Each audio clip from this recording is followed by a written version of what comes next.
வணக்கம். நான் வெங்கடேஷ் ராம்ராஜ். நான் வந்து காங்கிரஸ் கட்சியோட உறுப்பினர். இன்னைக்கு நான் இதை பத்தி பேச போறேன் அப்படின்னு கேட்டீங்கன்னா OSM. OSM என்றது என்ன வந்து ஆன் ஸ்கிரீன் மார்க்கிங். அதாவது வந்து நம்ம ஸ்கூல் எஜுகேஷன் கல்வி இருக்கு இல்லையா, நம்ம பள்ளி கல்வி, அதில் வந்து CBSE என்ற போர்டு இருக்கு, central board of school education. இது வந்து பார்த்தீங்கன்னா இந்த ஸ்கூல் நம்ம CBSE ஸ்கூலோட எக்ஸாம்ஸ் வந்து பார்த்தீங்கன்னா 17th of February 2026 வந்து ஸ்டார்ட் ஆயிருக்கு. 12th standard and 10th ஸ்டாண்டர்டுக்கு start ஆயிருக்கு. இது வந்து நம்ம ஸ்கூல் எக்ஸாம் ஸ்டார்ட் ஆகிற தருவாயில் ஒரு வாரத்துக்கு முன்னாடி, அதாவது வந்து 9 February 2026 வந்து பார்த்தீங்கன்னா இந்த central board of school education என்ன பண்ணியிருக்காங்கன்னா ஒரு புது இதை கொண்டு வந்திருக்காங்க, ரூலை கொண்டு வந்திருக்காங்க. என்ன ரூல் அப்படின்னு கேட்டிங்கன்னா, ட்ரெடிஷ்னலி நம்ம ஸ்கூல்ல போர்டு எக்ஸாம் எழுதுறாங்களே மாணவர்கள், இந்த மாணவர்ஸ் வந்து எழுதுற பேப்பர்ஸ், அவங்க வந்து எழுதுற ஆன்சர் ஷீட்ஸ் வந்து பார்த்தீங்கன்னா அவங்க என்ன பண்ணுவாங்க, அது வந்து ஒரு பண்டிலா வந்து நம்ம டீச்சர்ஸ்க்கு வந்து அசைன் பண்ணுவாங்க. அதாவது கரெக்ஷன் பண்றதுக்காக, எக்ஸாம்ஸோட பேப்பர்ஸை கரெக்ட் பண்றதுக்கு வந்து பண்டில்ஸ் வந்து டீச்சர்ஸ்க்கு அசைன் பண்ணுவாங்க. இப்போ சமீபத்தில் என்ன பண்ணிருக்காங்கன்னா, இவங்க இந்த பேப்பர்ஸ் எழுதுற ஆன்சர் ஷீட்ஸ் எல்லாமே வந்து பார்த்தீங்கன்னா ஸ்கேன் பண்ணி டிஜிட்டல் வடிவத்தில் இது வந்து பார்த்தீங்கன்னா சர்வரில் போட்டு நம்ம டீச்சர்ஸ்க்கு எல்லாம் வந்து ஆக்சஸ் கொடுத்து கரெக்ஷன் பண்ண சொல்லியிருக்காங்க.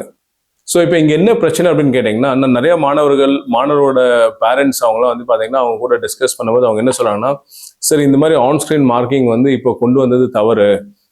ரெண்டாவது முக்கியமான விஷயம் என்னன்னா வந்து இது வந்து ட்ரையல் அண்ட் எக்ஸ்பெரிமெண்ட் வந்து இது வரைக்கும் பண்ணலை. ஆன் ஸ்க்ரீன் மார்க்கிங்ன்றது பெருசாக வந்து நிறைய ஸ்கூல்ஸில் வந்து இந்த ப்ரொசீஜர் இது வரைக்கும் இல்லை, இந்த ப்ராசஸ் இது வரைக்கும் வந்து எங்கேயுமே வரலை. திடீர்னு வந்து எக்ஸாம் கிட்ட நெருக்கத்தில் இருக்கும்போது இந்த மாதிரி ஒரு ஆன் ஸ்கிரீன் மார்க்கிங் என்ற ஆப்ஷன்ஸை கொண்டு வந்திருக்காங்க. இது வந்து எப்படி ஏற்றுக்க முடியும்? ஏன்னா வந்து மாணவர்கள் வந்து பார்த்தீங்கன்னா 12வது வகுப்புல படிக்கிற மாணவர்கள் ஏற்கனவே வந்து இன்ஜினியரிங் காலேஜஸ் வந்து எனக்கு சீட் கிடைக்குமா, மெடிசின்ல வந்து நான் நீட் கிளியர் பண்ண முடியுமா அப்படின்ற எண்ணத்துல வந்து ஏற்கனவே வந்து பயத்துலையும் அச்சத்துலையும் வந்து படிச்சுட்டு இருக்கும்போது திடீர்னு வந்து இந்த ஒரு வாரத்துக்கு போர்டு எக்ஸாமுக்கு ஒரு வாரத்துக்கு முன்னாடி இந்த மாதிரி ஆன் ஸ்கிரீன் மார்க்கிங் கொண்டு வராங்க. அது எப்படி சார் ஒர்க் அவுட் ஆகும் அப்படின்னு கேட்குறாங்க. ஸோ இது வந்து நியாயமான கேள்வி. என்ன அப்படின்னு கேட்டிங்கன்னா, நம்ம எந்த ஒரு புது ப்ராசஸ் கொண்டு வந்தாலும் அது வந்து ஃபர்ஸ்ட் ட்ரையல் அண்ட் எக்ஸ்பெரிமெண்ட் பண்ணி அது பரிசோதனைகள்லாம் நிறைய பண்ணிட்டு அதுக்கப்புறம் வந்து அதில் என்னென்ன ட்ராபேக்ஸ் இருக்கு, டிமெரிட்ஸ் இருக்கு, அதெல்லாம் பார்த்துட்டு தான் வந்து ஒரு போர்டு எக்ஸாமுக்கு இம்ப்ளிமெண்ட் பண்ணணும். பட் இங்கே என்ன அப்படின்னு கேட்டிங்கன்னா, கலந்தாய்வு வந்து நிறைய ஸ்கூல்ஸ் கூட கலந்தாய்வு பண்ணலை. இதுக்கு முன்னாடி பார்த்தீங்கன்னா லோவர் கிளாஸஸ், அதாவது வந்து 5ஆம் வகுப்பு 6ஆம் வகுப்பு அந்த மாதிரி கிளாஸஸ்ல வந்து இதை இம்ப்ளிமெண்ட் பண்ணி இதில் என்னென்ன பிரச்சனைகள் இருக்குது அப்படின்றத பரிசோதனை பண்ணியிருக்கோம். அது மாதிரி எதுவுமே பண்ணாமல் டைரெக்டாக வந்து 12th ஸ்டாண்டர்டுக்கு, அதுவும் போர்டு எக்ஸாமுக்கு சர்ப்ரைசிங்காக ஷாக்கிங்காக வந்து பார்த்தீங்கன்னா ஒரு வாரத்துக்கு முன்னாடி இதை இம்ப்ளிமெண்ட் பண்ணுறாங்க. இப்போ இது சம்பந்தப்பட்ட ட்ரைனிங் வந்து டீச்சர்ஸ்க்கு வந்து CBSE ஸ்கூல் டீச்சர்ஸ்க்கு கொடுத்துருக்காங்களா அப்படின்னு கேட்டிங்கன்னா அவங்களுக்கு கொடுக்கவில்லை இது வரைக்கும். டீச்சர்ஸ்க்கு வந்து பார்த்தீங்கன்னா வந்து கம்ப்யூட்டர் நாலேஜஸ் வந்து ரொம்ப கம்மியாக இருக்கும். அவங்களோட சப்ஜெக்ட் ஹிஸ்ட்ரி, ஜியாகிரபி இல்லை வேற என்ன சொல்லி கொடுக்குறாங்க அதில் நாலேஜ் இருக்கும். பட் ஆனால் வந்து பார்த்தீங்கன்னா அவங்க வந்து கம்ப்யூட்டரில் வந்து ஒர்க் பண்ணுற நாலேஜஸ் கம்மியாக இருக்கும். ஸோ யூஸ்வலி என்ன ஆகும், பேப்பர்ஸ் எடுத்து வந்து அவங்க வந்து படித்து பார்த்து கரெக்ஷன் பண்ணுவாங்க. அப்போ பார்க்கும்போது வந்து பார்த்தீங்கன்னா ஒரு ஆன்சர் வந்து அந்த கரெக்டான ஆர்டரில் இல்லைன்னா கூட அவங்க வந்து படிக்கும்போது வந்து அவங்க அந்த கொஸ்டினுக்கு ரெலிவெண்ட்டாக ஆன்சர் இருக்கா இல்லையான்னு பார்த்துட்டு ஒரு ஜட்ஜ் பண்ணி அவங்க வந்து மார்க்ஸ் போடுவாங்க.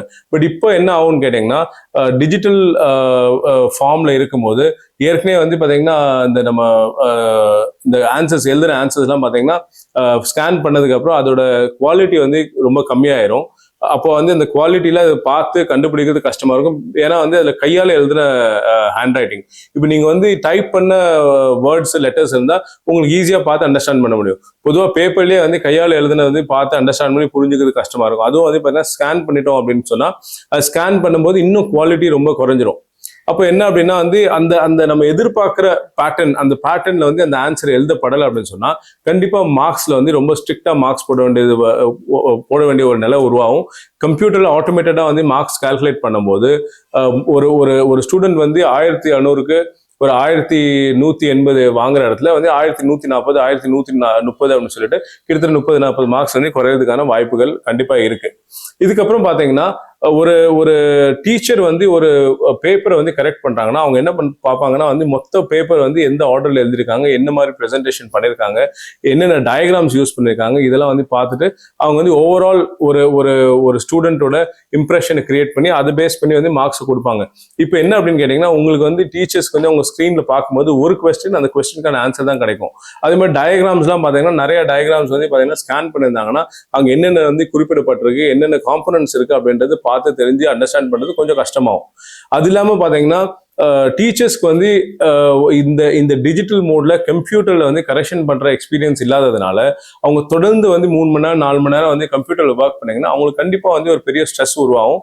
ரெண்டாவது அவங்களுக்கு வந்து இதுவே இல்லை, என்னது ட்ரைனிங்கே கொடுக்கப்படல. அப்போ இந்த மாதிரி ஒரு அரசாங்கம் வந்து ஒரு 12வது படிக்கிற மாணவர்கள் அவங்க வந்து படிச்சுட்டு ஒரு காலேஜ் ஒரு டிரான்சிஷன் நடக்கும். அதாவது நீங்க வந்து ஸ்கூல் படிப்பு முடிச்சுட்டு இந்த வருஷம் தான் வந்து அவங்க காலேஜுக்கு போகணும். அப்போ வந்து அவங்களோட ஃபியூச்சர், அவங்களோட எதிர்காலமே வந்து பாத்தீங்கன்னா இந்த 12வதுல எடுக்க போற மார்க்ஸ் வச்சுதான் வந்து அவங்க எதிர்காலத்தை வந்து நிர்ணயிக்கப்படும்.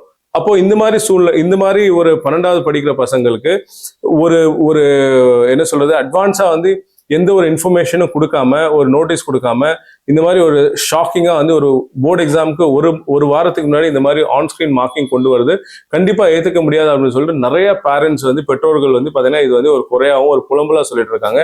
இந்த மாதிரி நிலைக்கு ஏன் வந்து கவர்மெண்ட் வந்து அனுமதிக்கிறாங்க, கவர்மெண்ட் ஏன் வந்து இதை வந்து பண்றாங்க அப்படின்றது முழுக்க அண்டர்ஸ்டாண்ட் பண்ண முடியல. ஏன்னா வந்து இது நான் ஆன் ஸ்கிரீன் மார்க்கிங் வந்து பண்ணவே கூடாது அப்படின்றது சொல்ல வரல. ஆன் ஸ்கிரீன் மார்க்கிங் இல்ல நீங்க ஒரு புது டெக்னாலஜி இம்ப்ளிமெண்ட் பண்றீங்க, ஒரு ப்ராசஸ் கொண்டு வரீங்க அப்படின்னு சொன்னா நீங்க லோவர் கிளாஸஸ்க்கு கொண்டு வாங்க.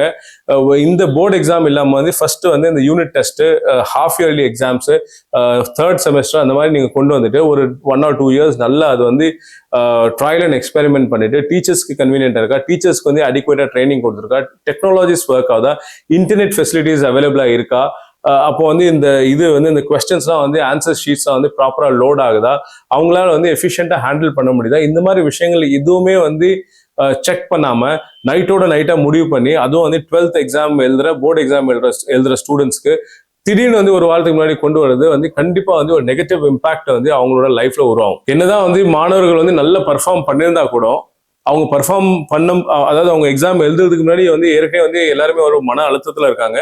அதே மாதிரி பாத்தீங்கன்னா எழுதுனதுக்கு அப்புறம் கொண்டு வந்து ரிசல்ட் வந்துச்சுன்னா மார்க்ஸ் குறைஞ்சிருந்தா கண்டிப்பா வந்து இவங்களுக்கு வந்து இந்த ஆன் ஸ்கிரீன் மார்க்கிங்னாலதான் வந்து இந்த மார்க் எல்லாம் வந்து குறைவா வந்திருக்கு, மதிப்பெண்லாம் வந்து குறைவா வந்திருக்குன்ற சந்தேகம் கண்டிப்பா மனசுல எழும்.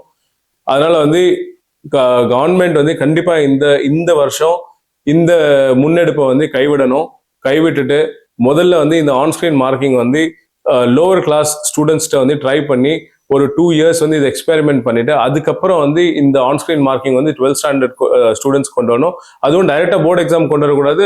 Beginning of the year, for example 12th வந்து இந்த வருஷம் ஸ்டார்ட் ஆகுதுன்னா beginning of the year unit test, preliminary test, அதுக்கப்புறம் பாத்தீங்கன்னா செமி ஆனுவல் எக்ஸாம்ஸ், இதெல்லாம் பண்ணிட்டு போர்டு எக்ஸாம் கொண்டு வரும்போது ஸ்டூடெண்ட்ஸும் வந்து பெட்டரா அண்டர்ஸ்டாண்ட் பண்ணுவாங்க மார்க்கிங் எப்படி நடக்குது. அதே மாதிரி டீச்சர்ஸை வந்து இது எப்படி வந்து ஏபிளா ஹேண்டில் பண்ணும், எஃபெக்டிவ்லி எஃபிஷியன்ட்லி எப்படி ஹேண்டில் பண்ணுன்றது அவங்களுக்கும் அண்டர்ஸ்டாண்ட் ஆகும். அப்படி பண்ணும்போது தான் வந்து ஒரு டெக்னாலஜி, ஒரு ப்ராசஸ் இம்ப்ளிமெண்டேஷன் வந்து சக்சஸ்ஃபுல்லா இருக்கும். இது வந்து ஒரு win-win situation for the teacher, for the students, அப்படி வந்து வின்-வின் சிச்சுவேஷன் அமையும். அதனால வந்து கவர்மெண்ட் வந்து இந்த on screen marking for 12th standard student வந்து இது கண்டிப்பா வந்து இதை கைவிடணும்.